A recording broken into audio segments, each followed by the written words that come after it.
माना जाता है कि एक सितारे का जन्म होता है और फिर उसकी मृत्यु भी हो जाती है। लेकिन कैसे मरते हैं सितारे?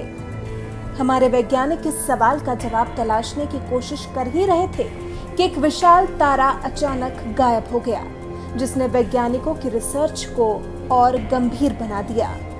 करीब 7.5 करोड़ प्रकाश वर्ष दूर स्थित एक विशाल सितारा गायब हो गया। वैज्ञानिकों के मुताबिक ऐसा पहली बार हुआ होगा जब कोई सितारा सुपरनोवा बनने से पहले ब्लैक होल में समा गया। नीले रंग का जो सितारा गायब हुआ है वो किनमैन ड्वार्फ गैलेक्सी में था। यूरोपियन सदर्न ऑब्जर्वेटरी के वेरी लार्ज टेलीस्कोप की मदद से इस बात का पता लगा है कि ये सितारा अब गायब हो चुका है। इस सितारे को कभी देखा नहीं गया, सिर्फ डिटेक्ट किया गया था। वैज्ञानिक इस खोज में लगे हैं कि इन विशाल सितारों की मृत्यु आखिर कैसे होती है। वैज्ञानिकों का कहना है कि जो सितारा गायब हुआ है वो 25 लाख गुना ज्यादा चमकदार था। अंदाजा लगाया जा रहा है कि ये सितारा साल 2011 से 2019 के बीच में गायब हुआ। इसके गायब होने के पीछे की जो थ्योरी लगाई जा रही है वो ये कि सितारा धूल के पीछे छिप गया है। लेकिन एक थ्योरी ये भी है कि ये सितारा बिना सुपरनोवा में तब्दील हुए ब्लैक होल में समा गया है।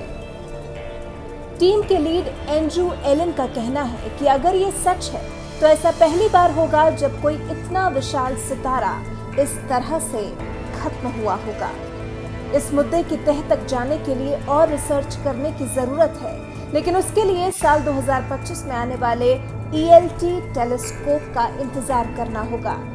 दरअसल दिक्कत ये हो गई है कि एलन और आयरलैंड, चिली और अमेरिका के उनके साथी इस बात की स्टडी कर रहे थे कि सितारों की मृत्यु कैसे होती है, और अपनी रिसर्च के मुताबिक वो किनमैन ड्वार्फ के ही गायब हुए सितारे के जल्द ही सुपरनोवा में तब्दील होने का इंतजार कर रहे थे।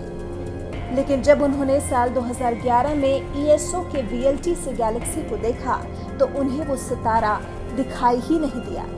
वैज्ञानिकों का कहना है कि साल 2001 से 2011 तक इस गैलेक्सी से आने वाली लाइट से पता चलता था कि नीले रंग का ये सितारा वहां मौजूद है, जो कि काफी स्थिर था। इसकी चमक और स्पेक्ट्रम बदलते रहते थे।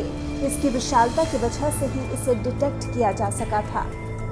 पुराने डेटा से ये संकेत मिले थे कि इस सितारे में विस्फोट हो रहे थे, जिसके बाद अमूमन ऐसा होता है कि सितारे का द्रव्यमान तेजी से कम होता है और चमक भी गिर जाती है। तभी तो संभावना ये भी जताई जा रही है कि हो सकता है इसमें विस्फोट के कारण ये एक विशाल सितारा छोटे छोटे तारों में तब्दील हो गया हो और धूल के पीछे कहीं छिप गया हो। यानी कि क्या हम मान लें सितारों की मृत्यु पर की गई एक और स्टडी भी अधूरी रह गई?